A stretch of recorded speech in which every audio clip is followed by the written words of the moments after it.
Hey guys, and welcome to or back to the Pause and Pursuit podcast with your host, Summer Clark. Guys, can you believe it? Crufts is over for another year. That's actually mental. I told you, didn't I, this time last week? I was like, oh my god, in a week's time it'll all be over. It's bloody a week's time and it's all over. Honestly, that is crazy. But anyway, how are we, guys? I hope we all enjoyed Crufts.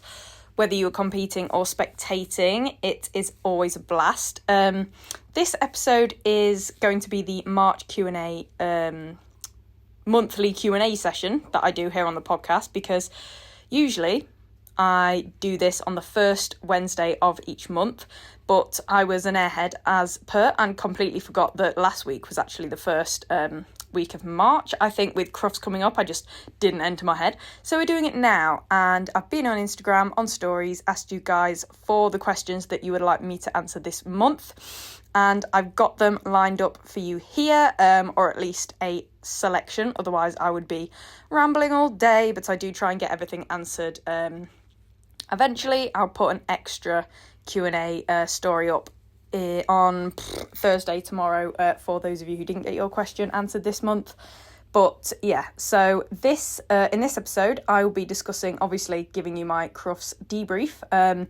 Also, my future puppy plans, running dog walks, so the transition from stop to running if you're retraining, and my opinion on that, and much, much more. So before we fully get into your guys' questions, obviously my weekly recap revolves around Crufts. Not much else has been going on, because when I haven't been at Crufts, I've been recovering from Crufts. I'm all right today. Yesterday, Crufts hangover central. I was knackered. Anyway, Crufts debrief then. So again, most of you have probably already seen my Crufts, how Crufts went for me over on social media, but we'll start off with Thursday, which was the YKC Jumping Cup day. So honestly, this day was just incredible. Arrow won the Jumping Cup semi-final in the YKC ring with a literally flawless run. I was so proud of him. And then, so that qualified us to run in the main arena, which I was absolutely buzzing about, because I just loved it so much last year. Like, last Crufts was mine and Arrow's debut in the main arena, and I just loved it so much. I was dying to do it again, so we got to. And we came third overall in that final in the main arena, again with literally a perfect run. I couldn't have asked for any more from him. We both gave it absolutely everything. You know, when you come out of a run, you think, yeah, that was everything and more. Do you get what I mean? That we had. And I was thrilled. We were pipped by a fraction of a second by two collies in the final. As most of you probably know, YKC finals are all heights combined. My time was 25.476. Second place was 25.414.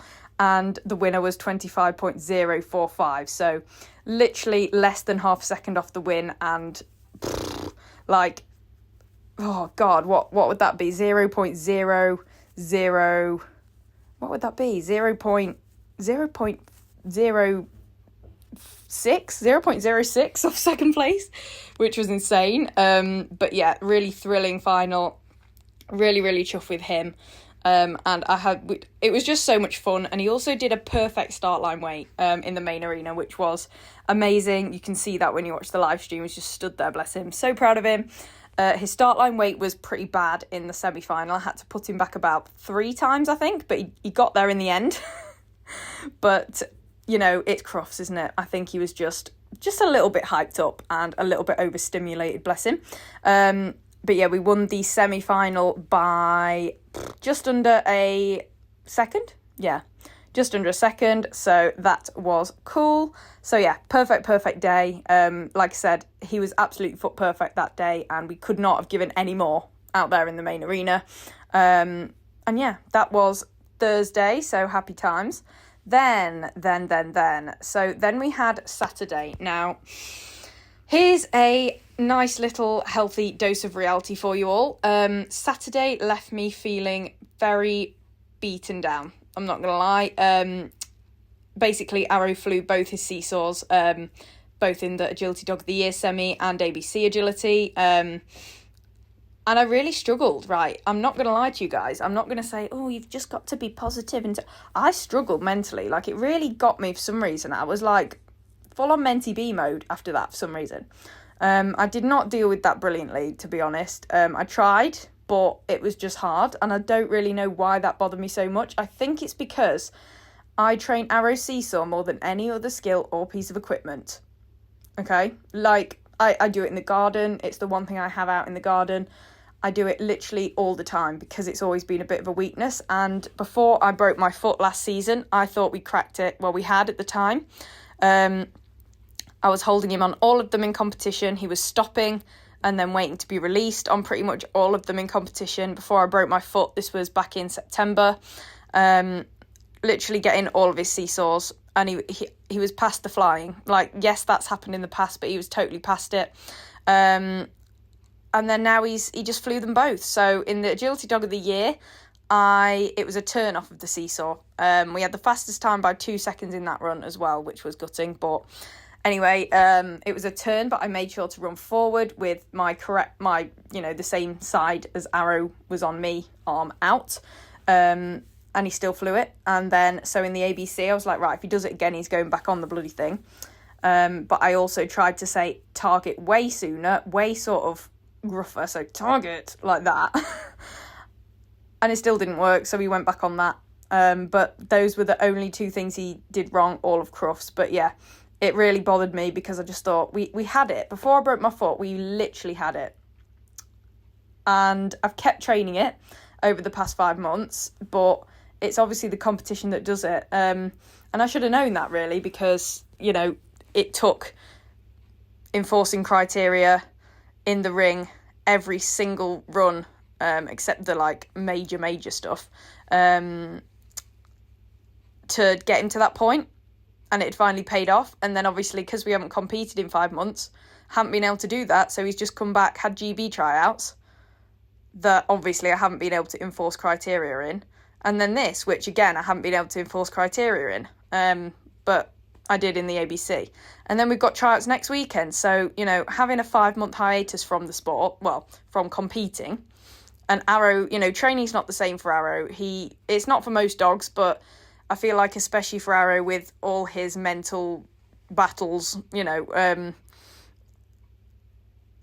just think it's not the same. And yes, I've still kept training him for the 5 months, but it's not enough for him to remain good at a certain skill that he's always struggled with, if that makes sense, even though he literally knows what to do.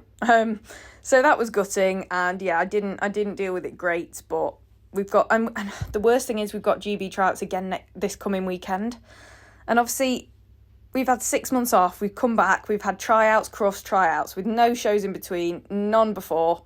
So, it's not ideal, is it really? I guess I was kind of just hoping that nothing would have changed since I broke my foot, but it was probably a little bit naive of me to think it wouldn't have done. But anyway, I can't go away and fix it because he does it perfectly in training every time. All I can do, like I said, is put him back on every single one again now as we return to competition. Obviously, there's some events that I can't do that, but the ones I can, the normal runs, I will, and just hope that it comes back with time over the season as the season progresses. And yeah, I honestly struggled with the outcome of Saturday more than I thought I would. And I know we've achieved a lot and Arrow owes me nothing, but starting the season with another issue to fix is super demoralising, and knowing that I've trained this behaviour and that he's more than capable of doing it is very frustrating, especially when our journey has always felt like an uphill battle, to be honest. So there's your reminder that, we can't all deal with it perfectly every time. I struggled mentally to deal with this one, and it's just human, isn't it? We all do. But anyway, on a more positive note, everything else about his runs on that day were brilliant. Best dog walks he's ever done in the ring at Crufts, which I can't ask for more from his dog walks at this point. They're phenomenal. And he was so confident. And he gave me 2 out of 4 perfect start lines, 1 in the main arena. The others did take me a bit more of, I had to put him back a few times and just hold my ground until his nose came off the floor and he stood still and stopped creeping. But we got there in the end. But again, progress, not perfection. 2 out of 4 at Crufts. 1 in the main arena, chuffed to bits. Same with the dog walk, to do his best ever dog walks at Crufts, really can't beat. Can't ask for more, really. But yeah, it was on Saturday. A lot of you, well, quite a handful of you did come up to me actually and complimented Arrow's journey and told me how much you love the podcast and that it's helped you, which thanks guys, that it really means a lot to me, especially on that day that I was finding really tough. Anyway, I feel like I've rambled a lot about Saturday. Sunday then, the final day, was another great day. So we won our category of the YKC pairs and came second overall, which is all heights combined, alongside our pairs Ellie and Jessie. This was super special as we were both broken pairs brought together last minute, and the overall was taken by a pair of large collies, so incredible. I also ran Dude alongside Rory and Wiz in the large, and we came second in our category with just a pole down, so that was cool. So yeah, couldn't have really been more successful that day. Super pleased. And yes, Arrow ran the jumping section of pairs because, you know, I said to Ellie, look, he's just flown his seesaw twice. If he does it again, I'm going to have to put him back on. So just, you know, maybe you should do it. Obviously, Ellie agreed to that. And we went on to do really well. But, you know, yeah, it was a good day. And yeah, I still have a pit in my stomach when I think about our newfound seesaw issue and the upcoming season and having to fix it. But I did force myself in the end to see the positives from Crufts in general over the, you know, past few days. And there are plenty. Like I said, the dog walks and the start lines. And also reminding myself that at one point he didn't have a consistent dog walk either. And now look at them. You know, if I'd given up when his dog walk was shite, we wouldn't be where we are. And also at one point I would have loved the thought of the seesaw being our one and only issue, you know? So it's kind of trying to think about that and just hoping that we don't have another enforced 5-month hiatus from competing leading up to Crufts next year and tryouts and everything is all I can say really. And it's hard because you think, oh, what could have been if I hadn't broken my foot? But I've got to snap myself out of that and go, but some of you did break your foot. Like, do you get what I mean? And it wasn't even anything that I did that was stupid that caused me to break my foot. It was a stress fracture that I woke up with from just probably months of lots and lots of wear and tear because it was just my lifestyle. Do you get what I mean? So it's just one of those things. And as annoying as it is, I've really had to just tell myself, look, there's nothing you could do about it. You did your best, you know, and you just got to keep going because, you know, I'm kind of trying to be proof to myself that when things look really bleak, like when Arrow was walking around the courses years ago, if I'd have given up then, I wouldn't have had all the amazing opportunities that I have done since, and where we are today in comparison is incredible. So now we've got another issue that makes feel quite hopeless, but, you know, what if in another 2 years, say, or even year or 2 years, you know, we fix his seesaw and it's perfect and we're winning even more, you know, we're finding even more success in these things, you know, like in the quote-unquote adult competitions at Crufts and Olympia, you know, that I still really want to do one day and stuff like that. So you just can't give up when things are really, really tough or you feel defeated and hopeless and like there's always going to be something, because there probably is always going to be something. But if you give up, like, then you've got the what ifs, haven't you? And I don't want to live with the what ifs if I were to ever quit on something that means a lot to me, like agility and this journey that we're on. So yeah, of course I had to put a little motivational, inspirational spiel in the end of there, but that was my Crufts debrief. Also spoke to someone very exciting at Crufts that is going to come on the podcast, and this is going to be a super fun episode. But yeah, you'll see all that on my Instagram story very soon. It may already have been on, I'm not sure. But anyway, obviously it's Tuesday night when I'm recording this, but yeah. So overall, a really good Crufts, except, you know, the mental toughness of that day. But what can you do? Honestly, they're dogs. You know, I know I've done my best with this seesaw.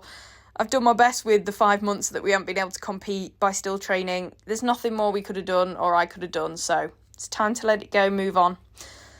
But let's get into your questions for the Q&A episode, guys. How have I just spoke about Crufts for 15 minutes? That's really funny. But let's get into it. I believe I've included 10 questions because I knew that I'd be rambling about Crufts a lot. So yeah, if you don't get your question answered, then I will be putting another story up so that you can get your questions answered, or you can just DM me, to be honest. I'm always up for a chat and answering any questions you guys have. So, first question then, and this is one I get a lot, and it's, do you have any puppy plans? There is nothing set in stone. However, I am aware that Arrow is going to be 6 in October, so I'm thinking that it's going to have to be... Well, not have to be, that sounds so bad. I mean, like, it's probably going to be end of this year, start of next. Yeah, I'm thinking. Nothing set in stone, though, of course. But, yeah, it's going to happen. Just not quite sure exactly when, or you can't really... you just got to see what happens, don't you? But anyway, it is... Well, I would like it to be another working cocker. I've fallen in love with them so hard, guys. Arrow is literally, as hard work as he's been, he's just like the most beautiful soul. Like, oh, I just love him. I could cry. He's just a joy to live with. I love how he looks. I love how he acts. His little character, just everything about him. And the agility is a bonus. But yeah, I'm hooked, guys. I'm hooked. I don't have a particular gender preference. I was originally thinking girl because both of my boys, Earl and Arrow, have both been more sensitive and nervous, whereas Ethel, my girl, is not. There is not a sensitive bone in Ethel's body. You are assertive with Ethel on course, or yell at her to get her contact, and she just yells back and shouts at you even louder than you shouted at her. She is literally the epitome of fearless, and she's always had the best mindset for agility. Unfortunately, she was just not quite built physically for it, hence not sort of excelling, not having the potential like Arrow does. But, she did get me on 3 years of junior Team GB, so she was incredible. I love her to pieces, still do.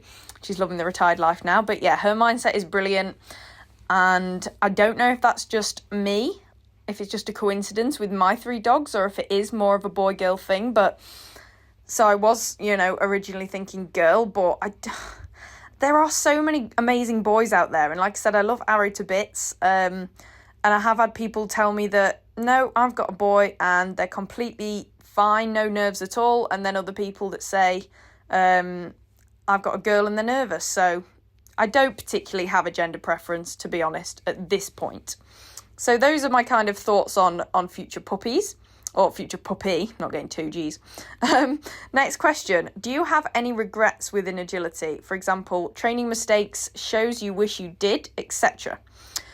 So I don't actually regret any training that I've done with Arrow, as it was all with his best interest at heart, obviously, as we all do. I did take a different approach to his early training in the first stages than I would with a new puppy now, for example, due to his nerves. So Arrow's nerves obviously made me train him differently to how I would a dog that didn't have those extreme issues that Arrow did. And Arrow's nerves and fixing those was my, the focus of my efforts for a very long time at the start of our journey. So allowing broken criteria sometimes, or not allowing broken criteria, but more like not being super strict with it. So Seesaw, it was just about getting him onto it and off of it confidently. I didn't make him stop in the position, otherwise he went back on, because he just freaked. And I did try doing that, and he freaked. He hated it. So to build his confidence, I wasn't strict on that, which then caused him to start flying, but we did fix that at the end of last season, but we seem to have reverted. So whether that has had a bit of a lasting impact, who knows? But like I said, I just wanted him to be confident, and I don't regret focusing on his confidence, because that does come first, I think, in any agility dog, confidence above everything, especially at the start line as well. I let him creep a little bit maybe, because if he did, I was like, oh my God, he wants to do it. Absolutely no way. So, I don't regret it, but I wouldn't do that again with a new puppy unless it was just as bad as he was nerves-wise. Also training-wise, training mistakes. Ethel, when I trained Ethel to start with, I didn't know about running contacts. I don't even know if they were a thing. I also didn't even know about stopped contacts or anything. I just put the dog on, run the dog off kind of thing. Didn't teach anything for a while. I then realised, oh shit, this is a thing, when I started competing. And, well, no, not when I started competing, when I can't remember what it was that gave me the knowledge to make them stop on the end of contacts or, have some sort of criteria. But the club that I first went to was for fun, so I just didn't know. So that's not a regret. I wish I'd known it, but it's not a regret as such because I didn't. Then obviously I taught her a 2-on 2-off, and then I tried to teach her a running dog walk, which is actually one of the questions we'll come on to a bit later. But that didn't work, so I went back to stops. But to be honest, I think she lost her stop contacts in the end because of a physical thing. I think it was uncomfortable on her body to stop, especially because I taught her a bloody stopped A-frame, for God's sake. Like, I regret doing that, but at the same time I don't, because I didn't know any different. Like I said, I didn't even know about running contacts. But I did try and teach her a running dog walk and a running A-frame. And I stayed with the running A-frame, technically, because I just thought I can't be making her slow down, like decel, coming down an A-frame. Like, little 6-kilogram dog, not on her wrist, no thanks. It was very inconsistent, but I was like, yeah, I'm not making a stop at the bottom of that. Dog walk, she just ended up pinging, same as seesaws. But yeah, I think she didn't like the bang, she didn't like the decel. And she ended up being quite physically uncomfortable doing agility, hence retiring at 8. She just wasn't structurally built for it, I don't think. She had a regular physio and stuff, but it is what it is sometimes. And I did right by her. You know your dog, don't you? You know when enough's enough and to retire them, what suits them and what doesn't. But I learned I did learn a lot about just the sport in general with Ethel. And then obviously with Arrow, I learned a lot about sort of nervous dogs. I learned quite a bit about nervous dogs with Earl as well, but I was so young at that point. So I think it's a little bit different. I think with Arrow, I knew so much about the sport and everything from Ethel. Whereas with Earl, it was just for fun. Yes, he was a bit anxious and a bit nervous, but I never kind of got in those high pressure situations where it was really bad like Arrow's was, if that makes sense. So now I don't have any proper regrets with training because I did what I could, and the things that I wish I hadn't done, I just wouldn't have known otherwise anyway. So there was physically no way that it would have been any different, if that makes sense. Shows wise, I pretty much have done every show out there at this point, I think. I don't think, I really wish I did that show, because shows are like every year, so at least. So if there was a show I wish I'd have done, then I'll just do it next time it's on, if that makes sense. So can't think of that. I wish I'd known about the YKC earlier. Again, not a regret, because I just didn't know, but that would have been cool. I started agility when I was 11 and didn't join the YKC till I was 15. So I could have had 4 extra years in the YKC if I'd known about it, but I just didn't. But anyway, there you go. I also wish I'd known about YKC Team GB the first year it happened, which was 2016 in Slovakia, but I didn't find out about it until obviously the tryouts for the 2017 one in Luxembourg, which I got on. That was my first year on the YKC Team GB. Would have been cool to do the year before as well, which was the first ever year of it with the old management. But again, just didn't know. So I don't regret it, because it's not like I made a conscious choice not to and then regret that choice. I feel like you can only regret something when it's a choice. And even then, you usually make choices that are right for you at the time. So even those I don't think you should regret, if that makes sense. So yeah. Next question. Why are UK courses so different to those in the EU? Just curious after watching Crufts. Great question. They just are. I don't really know why as such. British style courses are generally more boxy and tight. Again, why? I don't really know why. They just always have been. As long as I've been in the sport, that's just how they were. I didn't even think about what they were like in other countries, for many years until I started competing internationally. But I don't know why ours are different, to be honest. But we are seeing more European style courses over here than we ever have. And this is definitely the direction that we're going in now. So we are making that transition in the sport, I believe, which is really cool. Because I do prefer European style courses. But yeah, I don't know. Crufts, I don't know. I really don't know. I don't know why that's that. If anyone does know why, our courses are so different to those in the EU, then please DM me and let me know, because I have no idea. It just is always how it's been. But yeah, we're making that transition, and everyone's seeing that. You know, you've got newer shows like Iconics. I know Agility Nexus is coming and stuff like that, and they're all. Oh, what else is there? Oh, there's another one, Jonathan Hallam's show. I can't remember the name of it. Why can't I remember the name of it? Evolution.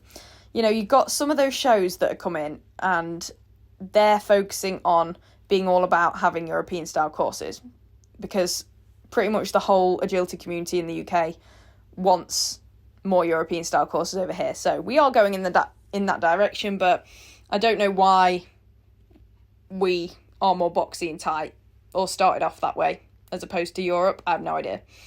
Next question, is it worth retraining a stop dog walk to a running? So, again, it's very dog dependent. Some dogs suit one more than the other, but my overall general answer will be yes. However, it depends on your goals as well, because I think, yes, it is always worth trying.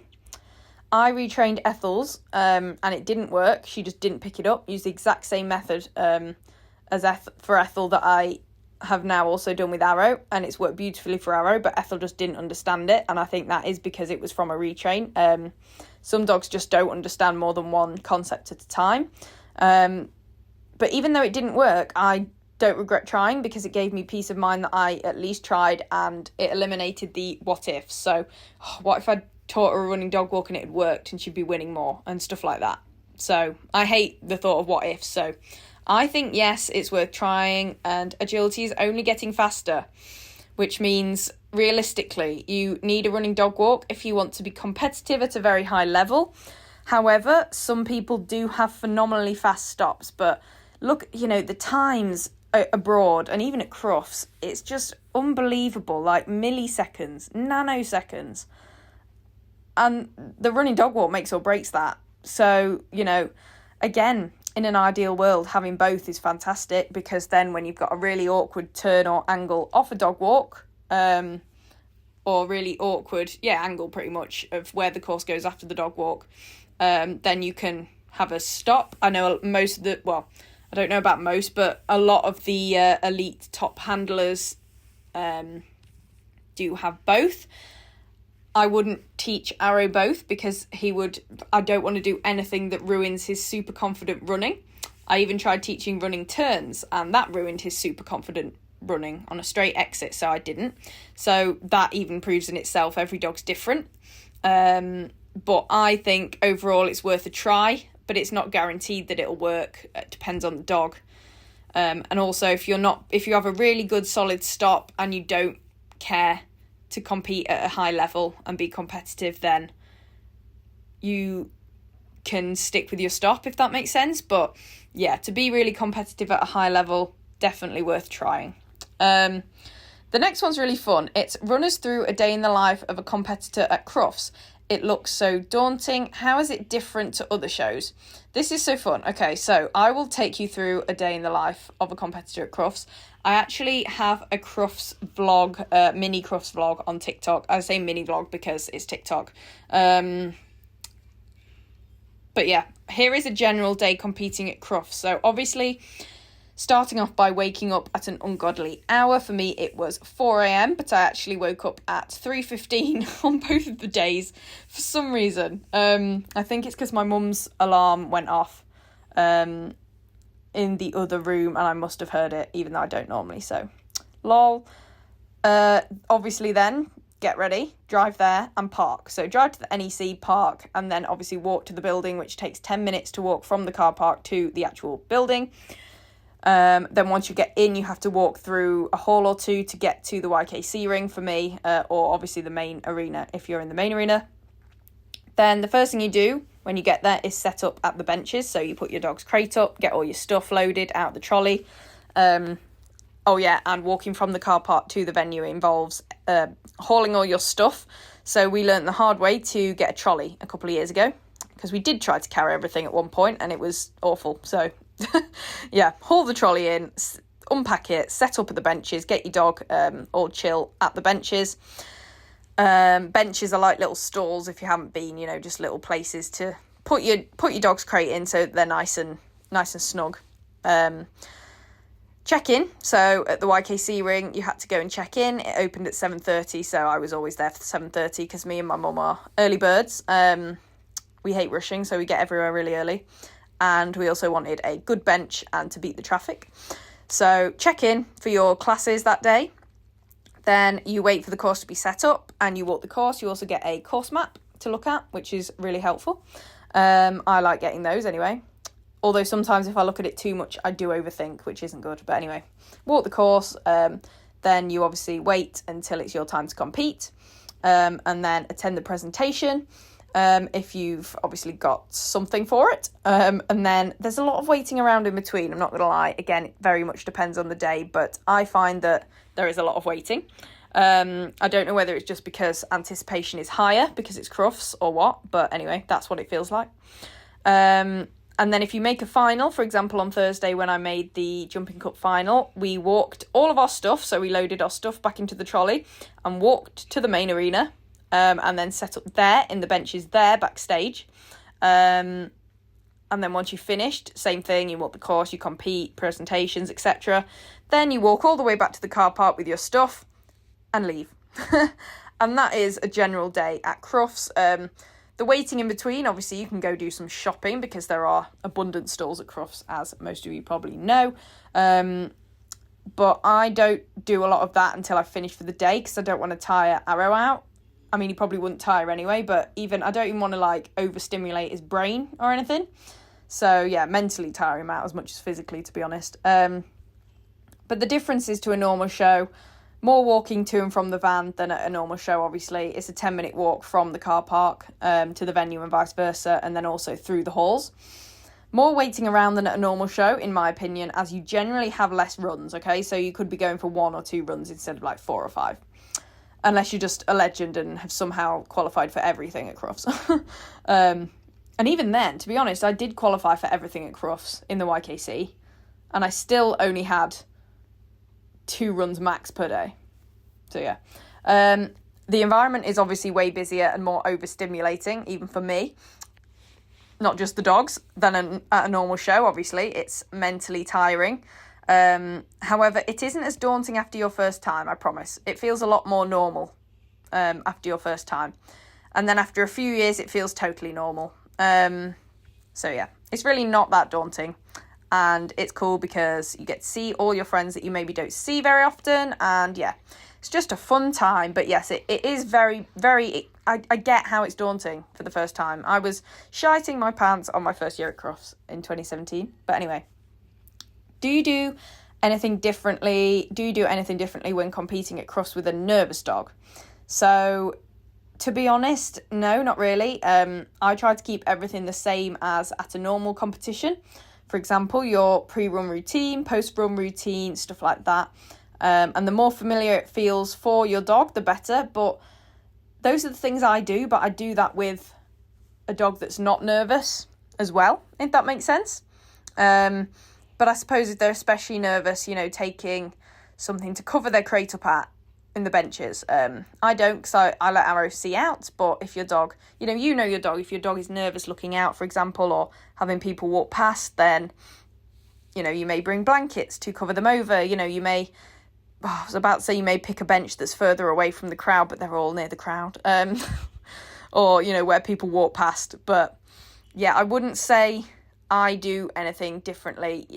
You kind of have to do, everyone kind of has to do the same thing. But I recommend doing the same pre-run routine. Taking your dog outside to wee and just walk around a little bit is really helpful because it's kind of just escaping from that chaos and hustle and bustle for a minute. And you can just have a little walk with your dog and just chill out a little bit. Maybe do some tricks, stuff like that. Gather yourselves away from that environment is really good. But yeah, just try and keep everything the same as you would do at a normal competition, I think. That has really helped me out. And Arrow, who is a nervous dog or was a nervous dog, has a nervous past or disposition. How do you feel about the YKC combining heights in the finals at Crufts? So, yeah, obviously, I don't think it's fair, but I've accepted it. I know that I won't have to deal with it in a couple of years anyway, because it's just YKC. And to be honest, last year I did win the Agility Dog of the Year final with Arrow, who's a medium, beating large dogs, so it's possible. Overall, it doesn't seem fair, does it really? But it is what it is. There's nothing you can do about it. But yeah, when I go into it, I kind of just think, yeah, that's it. That's how it is. And just as long as you do your best run that you think you can do and put your absolute everything into it, then I wouldn't let it bother you too much. Like on Thursday, Jumping Cup, I was beaten by 2 intermediate dogs, both collies, and I was still absolutely thrilled because I know that I put in the best run with Arrow and he did everything he could as well. So yeah, as long as you know you've done that, then I think that's all you can ever do. What does your last minute GB tryout prep look like? Honestly, nothing different. Obviously, we've just had Crufts, so resting after Crufts, really. Not going to do a lot in between. Just normal training on Wednesday. I'm not obviously even going to bother doing the seesaw in the garden because it doesn't make a difference, does it? No, I'm joking, I'm just bitter. But seriously, I'd rather just rest me and him in between a full-on 3 days of Crufts and another full-on 2 days in literally 5 days' time, like 5 days between them. So mostly just rest, normal stuff, normal walks, normal physio and gym for both of us, obviously nothing too intense, and then just our normal training group on Wednesday with Lucy. So that is pretty much it now. Like I said, can't achieve a lot in 5 days, and you shouldn't try to. So yeah, that's all we're doing. So how have you improved Arrow's dog walk as much as you have? It's phenomenal. First of all, thank you. It was not always like that, as you know. Repetition. Not only training, but also just repeating it in competition, just making him work through it in competition. The more they see it and have to do it, the more they realise it's actually not that scary. In the beginning, because he was so nervous, I wasn't overly strict on criteria. As long as I got him onto it and over it, that was it. I just wanted to get him over it as quick as possible, and that really built his confidence. And then as he got faster, his hits got deeper anyway because of the momentum carrying him, if that makes sense. So it was kind of a natural progression in that sense. I just had to get him to the point where he was confident enough to drive like that. Also keeping rate of reinforcement nice and high.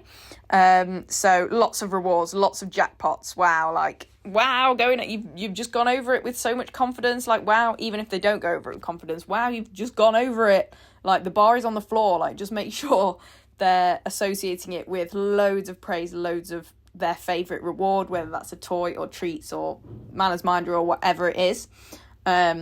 Just keep that rate of reinforcement high. And it also makes a difference how I handle it. So I'm very well known for my push. So when I first trained Arrow's Matt, it was just push. But saying it like I say it, he loves it. Like, it makes him go over it so much faster. It revs him up. So racing him over it as well. So sprinting and trying to get ahead of him. The more ahead I am, usually the deeper his hits are. Although I actually wasn't that far ahead at Crufts and his hits were so deep. But that's generally what I noticed before Crufts. Giving both verbal and physical encouragement. So the verbal is obviously the push. And then physical, I'm absolutely sprinting next to him, pumping the arms, racing. And that is pretty much how I have improved it. I don't do this anymore, but for quite a while I still did some mat games on the floor, so some flat work with the mat on the floor, just to reinforce that this is what you have to do. And obviously it's less daunting when it's not on the dog walk itself.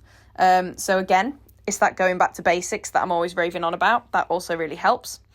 So the last question then, what are you going to do about Arrow's seesaw issue? Great question. Like I said earlier, redo them in the ring. If he breaks position, now we're back to competing. So he's got to stop. And if he doesn't stop, he's going back over it. And if he stops but then breaks before I say okay, same thing, going back over it. I find that redoing the whole thing is more effective for Arrow than just popping him back on the end, because putting him back on the end after failed criteria, I think he kind of just learns that, it's part of it. Fly it, get back on it, go. Whereas if he redoes the whole thing and even the jump before it, I think it sticks in his mind that, he's having to do this piece of equipment like this, if that makes sense. I don't think it clicks with his brain just going back on the end. It does for a lot of dogs, but for him, I've noticed the most improvement when I make him redo the whole piece of equipment. So yeah, that's what I'm going to do now that we're back to competing, and this improved them a lot last season, so I've just got to do it again. And yes, it's really frustrating having to redo all that work because I thought we'd cracked it and all the hard work we put in last season, but hopefully it won't take that long to get back like it did hopefully it won't take the whole season to nail it like it did last season, because we were in such a good place with it in September.